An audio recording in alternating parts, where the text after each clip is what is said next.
Hello students, welcome back to my channel study club 24/7।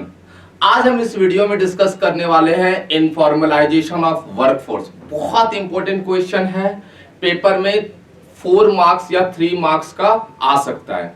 और ये topic जो है आपका, ये इंडियन इकोनॉमिक डेवलपमेंट बुक से लिया गया है, एम्प्लॉयमेंट चैप्टर से। ओके, तो चलिए हम डिस्कस करते हैं कि इनफॉर्मलाइजेशन ऑफ वर्कफोर्स क्या होता है। देखिए यहां पर इनफॉर्मलाइजेशन ऑफ, पहले तो मैं आपको बता दूं व्हाट इज वर्कफोर्स। वर्कफोर्स का मतलब ये होता है, workforce refers to that amount of labour which actually working in a formal sector और इनफॉर्मल सेक्टर। कोई भी लेबर किसी काम से इंगेज्ड है, कोई भी प्रोडक्शन एक्टिविटी से इंगेज्ड है, चाहे वो फॉर्मल सेक्टर से है या इनफॉर्मल सेक्टर से, उसको कहते हैं वर्कफोर्स। ओवरऑल जो भी पर्सन काम कर रहा है, that is the part of workforce. Okay, चलिए अब यहां पर हमें इनफॉर्मलाइजेशन को समझने से पहले यह समझना होगा कि फॉर्मल सेक्टर्स क्या होता है और इनफॉर्मल सेक्टर क्या होगा। जब तक आप फॉर्मल और इनफॉर्मल को नहीं समझ पाएंगे तो इनफॉर्मलाइजेशन आपको समझ में नहीं आएगा। तो सबसे पहले चलिए स्टार्ट करते हैं कि what is the formal sector and what is informal sector. देखिए, अगर फॉर्मल सेक्टर्स की बात करें तो फॉर्मल सेक्टर्स वो सेक्टर्स है जहां पर एटलीस्ट 10 और मोर देन 10 वर्कर्स काम कर रहे हैं। ऐसा गवर्नमेंट और private enterprises, formal sectors refers to those government and private enterprises in which 10 और more than 10 workers are working. Means वो एंटरप्राइजेस जहां पर कम से कम 10 या उससे अधिक वर्कर जो है काम कर रहे हैं, ऐसे सेक्टर्स को हम क्या कहते हैं? Formal sector. Okay, all the public and private enterprises which employ 10 और more than 10 workers. First. Second क्या होगा कि जो भी फॉर्मल सेक्टर्स में काम कर रहे हैं, सबसे अच्छी बात यह है कि they are eligible to get social security of benefit. उनको सोशल सिक्योरिटी ऑफ बेनिफिट जरूर मिलता है। What is the social security of benefit? Like आप कह सकते हैं कि एम्प्लॉय प्रोविडेंट फंड हो गया, ग्रेजुइटी हो गया, पेंशन हो गया। तो इन सब को वो गेट करने में एलिजिबल है। तो ऐसे सेक्टर्स को हम क्या कहते हैं? Formal sector. Means those who are working in a formal sectors enjoy social security of benefit। यहां पर बच्चों social security of benefit का मतलब है social security of, एक सेकेंड, आपका जो है social security of benefit जो होगा, social security of benefit। ठीक है, तो इसका मतलब किससे है? आपका प्रोविडेंट फंड से है। मींस उन वर्कर्स का प्रोविडेंट फंड भी डिडक्ट होगा। ठीक है, प्रोविडेंट फंड से है, या आप कह सकते हैं, एक सेकेंड, या प्रोविडेंट फंड, पेंशन से है, ग्रेजुइटी से है। ठीक है, तो इन सब वर्कर्स को पीएफ, पेंशन, ग्रेजुइटी ये सब गेट करने में एलिजिबल होते हैं। तो ऐसे वर्कर्स को हम क्या कहेंगे? ऐसे सेक्टर्स को हम क्या कहते हैं? फॉर्मल सेक्टर्स, जहां पर ये सब बेनिफिट एम्प्लॉय को प्रोवाइड किया जाता है। इन सेक्टर्स में आप क्या कर सकते हैं? इन सेक्टर्स में ट्रेड यूनियन भी फॉर्म होता है। ट्रेड यूनियन क्या होता है? एक आप कह सकते हैं कि वर्कर्स के लीडर को ट्रेड यूनियन बोला जाता है, जहां पर वर्कर्स के फेवर में कुछ ना कुछ एक्टिविटीज किए जाते हैं। या तो वर्कर्स के साथ कोई गलत चीजें हो रहा है, वर्कर्स को सही सैलरी नहीं मिल रहा, वर्कर्स के राइट जो है वो नहीं मिल रहे हैं, तो वहां पर ट्रेड यूनियन सामने आती है वर्कर्स के फेवर में और उनके लिए वर्क करती है। तो ट्रेड यूनियन जो फॉर्म होगा वो सिर्फ किस में होता है? फॉर्मल सेक्टर्स में होता है, इनफॉर्मल सेक्टर्स में नहीं होता है। देखिए, थर्ड जो है, the workers working in these sectors are aware of their rights, okay, and from trade unions which are represents them in the meeting with employers and also help them in many other ways. तो इस sectors में trade union को form कर सकते हैं और यहाँ पर वर्कर्स के राइट के बारे में ट्रेड यूनियन जो है वो लड़ सकता है। तो ऐसे सेक्टर्स को हम क्या कहते हैं, फॉर्मल सेक्टर कहते हैं।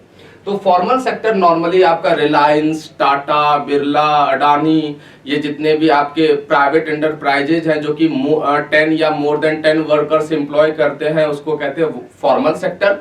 या आप रेलवे ले लीजिए, या गेल, भेल, आईओसी, जो ये आपका पब्लिक एंटरप्राइजेज है, ये भी आपका किस में आता है, फॉर्मल सेक्टर। देखिए ये जो आपके सामने पिक्चर है, जैसे कि फॉर एग्जांपल आपका या आपका पीएनजी हो गया, या सिटी बैंक हो गया, एचपी हो गया, वोडाफोन हो गया, ठीक है, फाइजर हो गया, फोर्ड हो गया, आईबीएम, ये जितने भी आपके सामने जो डोमेस्टिक और मल्टीनेशनल कंपनीज हैं, ये सारे के सारे क्या है, फॉर्मल सेक्टर है। कैसे कि इन ऑर्गेनाइजेशन में 10 से ज्यादा वर्कर्स काम कर रहे हैं, यहाँ पर ट्रेड यूनियन भी होता है, इनको सोशल सिक्योरिटी और बेनिफिट भी मिलता है, ठीक है।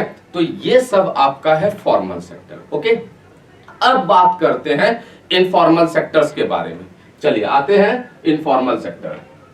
देखिए इनफॉर्मल सेक्टर्स की बात करूं, जैसे आपने पिक्चर में देख ही रहे हैं, यहां पर क्या हो रहा है कि जैसे कि ये आपका फार्मर्स है, जैसे कि ये आपका वर्कर्स है, ठीक है, कैजुअल वर्कर्स। ओके, ये आपका जैसे चाय वाला है, ठीक है, जैसे ये कपड़े की शॉप पे कोई काम कर रहा है, तो ये जितने भी पर्सन है, ये सब आपका कौन से हैं, इनफॉर्मल सेक्टर से रिलेट करते हैं। क्यों?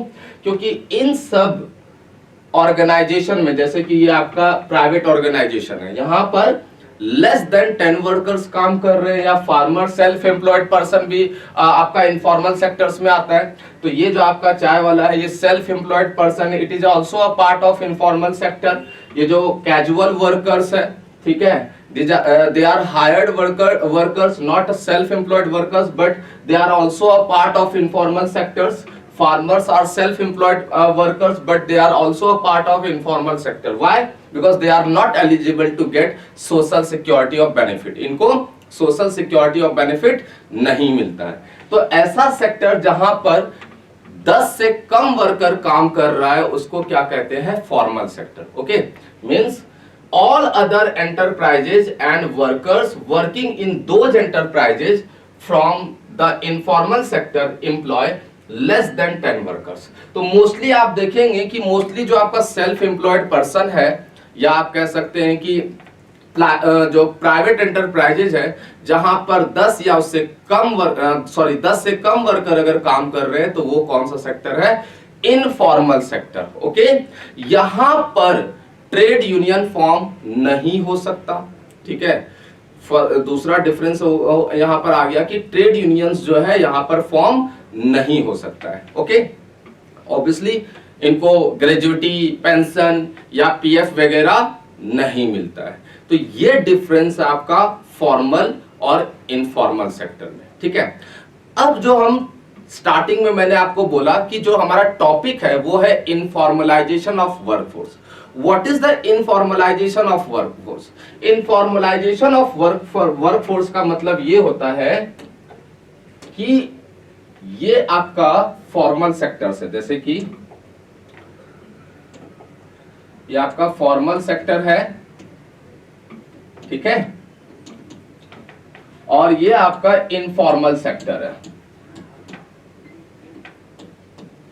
तो informalisation of workforce means workers are moving from formal sectors to informal sectors.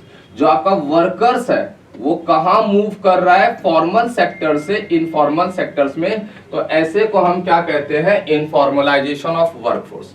ठीक है, बहुत सिंपल है। Informalisation of workforce refers to that situation where workers are moving from formal sector to informal sector, जो कि India के लिए या किसी भी कंट्री के लिए सही नहीं है। साफ साफ नजर आता है, क्योंकि यहाँ पर सिक्योरिटी नहीं है, रेगुलर इनकम नहीं है। फॉर्मल सेक्टर में आपको रेगुलर इनकम मिलेगा, इनफॉर्मल सेक्टर में रेगुलर इनकम नहीं है। कभी काम मिलेगा इनको तो इनकम है, काम नहीं मिलेगा तो नहीं है इनकम।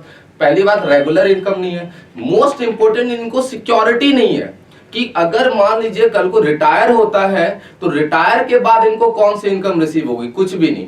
ठीक है। लेकिन जो फॉर्मल सेक्टर्स में काम कर रहे हैं, आफ्टर रिटायरमेंट उनको ग्रेजुइटी मिल सकता है, आफ्टर रिटायरमेंट पेंशन मिल सकता है, पीएफ डिडक्ट हो रहा है तो आप पीएफ को विड्रॉल करके सरवाइव कर सकते हैं। तो this is the not good thing कि वर्कर्स जो है वो किसमें मूव होता जा रहा है, इनफॉर्मल सेक्टर में। आपके पास एक क्वेश्चन आ सकता है कि गवर्नमेंट जो है, मतलब एक क्वेश्चन आएगा कि हम जो एम्प्लॉयमेंट प्रोवाइड कर रहे हैं वो फॉर इनफॉर्मल सेक्टर्स में प्रोवाइड ना करके फॉर्मल सेक्टर्स में प्रोवाइड करें।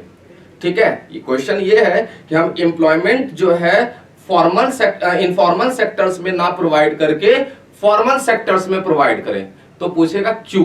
तो बहुत सीधा सा आंसर है कि बिल्कुल फॉर्मल सेक्टर्स में प्रोवाइड होना चाहिए। क्यों? क्योंकि फॉर्मल सेक्टर्स में लोगों को रेगुलर इनकम मिलेगा, सोशल सिक्योरिटी ऑफ बेनिफिट मिलेगा, आ रही बात समझ में, और ट्रेड यूनियन फॉर्म हो सकता है, वो अपने राइट्स के लिए लड़ सकते हैं, तो ये बेनिफिट होता है। आपको शायद पता नहीं होगा, लगभग इंडिया का 94% वर्कर्स जो है, 94, 100 में से 94% वर्कर इनफॉर्मल सेक्टर्स में काम कर रहे हैं। आप देखिए कि कितना ये जो डेटा है, मतलब आप एक शॉक डेटा है कि 100 में से 94% इनफॉर्मल सेक्टर्स में काम कर रहा है। मतलब 100 में से 94 इनसिक्योर्ड है कि भाई आज इनकम है तो कल नहीं है, आज हम यंग हैं, आज हमारे अंदर कैपेबिलिटी है तो अर्न कर रहे हैं, लेकिन जब हम रिटायर हो जाएंगे तब क्या करेंगे। ऐसे 100 में से 94 लोग हैं।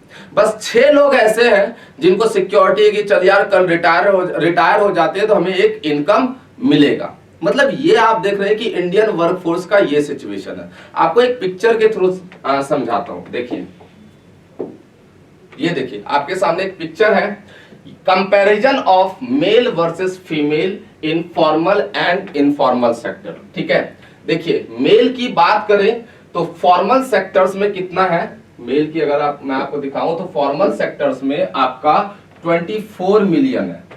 ठीक है, लेकिन इनफॉर्मल सेक्टर में आप देखिए 310 मिलियन। देखिए कितना, मतलब आप देख सकते हैं कि अराउंड 15 टाइम्स जो है वो ज्यादा है। फॉर्मल सेक्टर में ओनली 24 मिलियन और इनफॉर्मल सेक्टर में क्या है 310। फीमेल की बात करते हैं, फीमेल जो है फॉर्मल सेक्टर्स में ओनली 6 मिलियन, जबकि इनफॉर्मल सेक्टर्स में क्या है 133 मिलियन। तो ओवरऑल अगर आप देखें तो इसी को कहा जाता है इनफॉर्मलाइजेशन ऑफ वर्कफोर्स, कि लोग जो है फॉर्मल से कहां मूव हो रहा है, इनफॉर्मल में, चाहे वो मेल हो चाहे वो फीमेल हो। This situation is called informalisation of workforce. और दोनों को कंबाइंड कर दे, मेल और फीमेल को, तो अराउंड आप कह सकते हैं कि 94% ऑफ इंडियन वर्कफोर्स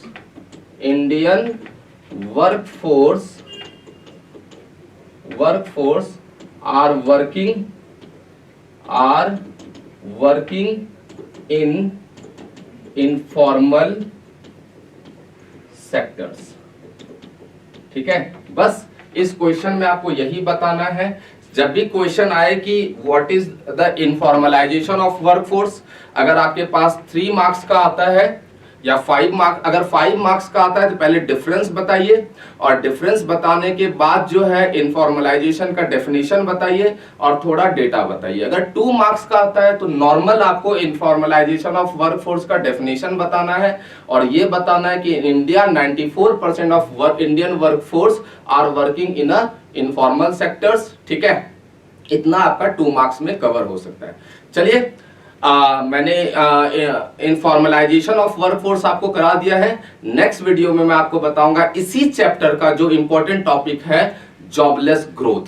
ठीक है, तब तक के लिए इसको देखिए। Thank you so much.